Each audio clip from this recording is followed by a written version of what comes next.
तो जैसे कि आज हम लोग मार्केट में देख रहे हैं कि नए नए कंपनीज का ट्रेंड है, जैसे जोमेटो का ट्रेंड है, स्विगी का ट्रेंड है। At the same time edtech company का एडटेक कंपनी का भी ट्रेंड चालू है। तो अभी ये कंपनी जो लिस्टेड हो रही है मार्केट में या जिनके आईपीओ आ रहे हैं मार्केट में, उस कंपनी का वैल्यूएशन कैसे करेंगे? Let us see with an example. समझो जोमेटो करो, it is an real life figure, okay. तो इसमें बस कैलकुलेशन ईज आउट करने के लिए हम लोगों ने थोड़ा सा मैनिपुलेशन किया है। जोमेटो जिसका मार्केट वैल्यू अभी 150,000 करोड़ है, एट द सेम टाइम कितने करोड़ का रेवेन्यू जनरेट कर रही? 12,000 करोड़ का।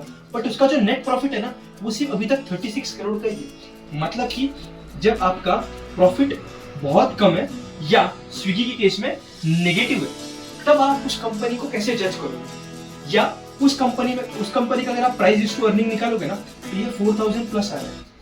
दैट मीन्स ऐसे जो कंपनीज है जो स्टार्टिंग जिनका ग्रोथ फेज अभी चालू हुआ है, उस कंपनी का आप प्राइस इज टू अर्निंग से जज नहीं कर सकते। तो उस कंपनी को आपको जज करना पड़ेगा price is to sales ratio से। अब ये price is to sales ratio क्या बताता है?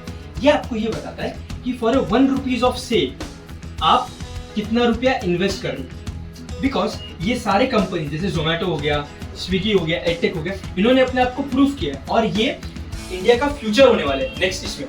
एट द सेम टाइम जैसे एडटेक कंपनीज है, इनके पास पूरा सेटअप कंप्लीट है। तो अभी इसके बाद जो कुछ भी नए नए कस्टमर जितने भी ज्वाइन होंगे, बिकॉज इन्होंने पूरा एडवर्टाइजमेंट कर लिया है, सब कुछ इनके पास पूरा सेटअप है। अब उसके बाद जो कोई भी नए नए कस्टमर्स इनके साथ ज्वाइन होंगे, वो सीधे के सीधे नेट प्रॉफिट में ऐड करेंगे। बिकॉज एज सच उनके पास ऑपरेटिंग कॉस्ट या फिक्स कॉस्ट कुछ नहीं, इनके पास एक सॉफ्टवेयर है जिसके ऊपर वो चल रहे हैं।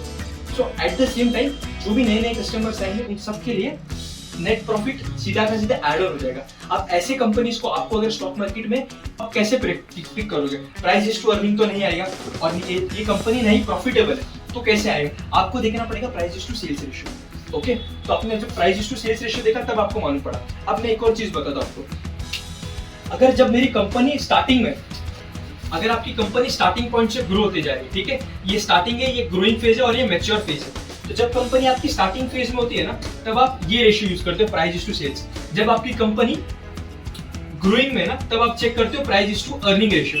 और जब आपकी कंपनी मैच्योर हो जाती है, तब आप चेक करते हो price is to book value, कि आपके एसेट पे उसने कितना पैसा कमाया। सो अलग अलग फेज पे अलग अलग वैल्यूएशन टर्म यूज होते हैं। So that is why price is to sales ratio जानना जरूरी है। Thank you.